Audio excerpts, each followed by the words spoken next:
Salutations and welcome to the farm. Well, we're on day 8 of our 30 questions in 30 days. And I'd like to welcome you here to the farm. It's a chilly morning this morning. I've got my tea. So I've been posed these questions by Marino's Mysteries and I'm answering one question a day. So let's jump right into question 8.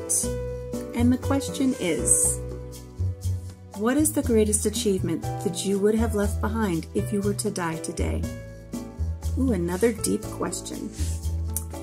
You know, I have faced death twice now. One when I was very, very sick after receiving chemotherapy, and the other when I was diagnosed with cancer. I almost lost my life that day. So, you know, I could answer with the usual, my husband, my marriage, my children, my grandchildren. Those are things that everybody's going to answer, and they're valid answers, don't get me wrong. I'm very proud of all of those things. But I think to date, the greatest achievement would be that I'm a cancer survivor. I can survive. I was diagnosed with ovarian cancer in 2015, and if any of you know anything about ovarian cancer, the prognosis is generally not very good. But I approached my diagnosis and my treatment with a sense of humor. Don't get me wrong, there were days that I curled up in a ball and I cried and I wasn't sure if I was going to make it. But I wanted to really leave a legacy of showing that the way that you approach your cancer diagnosis and how you handle things going forward really has a lot to do with where this journey takes you. So I wore silly wigs up to the cancer treatment center. I pole danced on my IV poles. I dressed up as a gumball machine and I gave out smiles and candy. I always tried to have some form of sense of humor. And here I am 6 years later. I'm thankful not only to God, but to my doctors, my oncologist, and my wonderful cancer center nurses that took such good care of me. My husband, my children, my family here, my friends that took care of me while I was going through all of that. I want it to be that if I were to die tomorrow, as the question says, I want everybody to look back and say, you know what?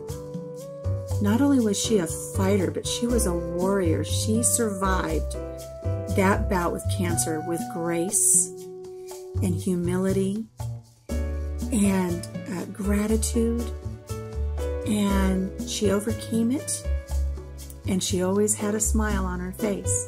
When I would post things on other social media when I was going through my treatment, I'd always do a little hashtag, still smiling.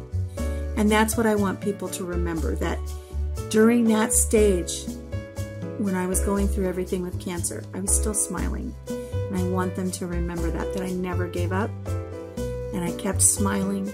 And my hope in that legacy is that if there's ever anybody who is in my circle, whether it be family or friend or acquaintance, or even if it's just somebody who's come across this video on YouTube, I want to put out the message that you can survive. You can do this. I did this, and you can too. That's what I want people to know. I've had a couple of friends who've gone through cancer, and I remember their attitude. And when I got that diagnosis, it was like, it's going to be okay. I've watched my friend go through this. I've watched my other friend go through that. I've seen how they handled their cancer diagnosis, and because of how they handled their cancer diagnosis, it aided me in choosing the right path to help me with my cancer diagnosis. I could have easily fallen into despair and depression and grief, and I don't know that I would have done as well. But I had those examples, and I want to be an example to someone else. So that is the legacy that I would like to leave behind. If I were to be hit by a tractor tomorrow, because boy, are they going back and forth on the road today. It's a possibility. I think I'll stay in today and not check the mail. That way it will lower my chances. So if I'm here tomorrow, we'll do another question of the day. I'm not going to go out and play with the tractors today. So I'd like to know, what would your legacy be? If something were to happen and you weren't here tomorrow, what is the legacy that you want to leave behind? Answer in the comments below. I'd love to hear from you. So until we see each other again, take care of yourself Take care of each other and have a blessed day. Bye-bye.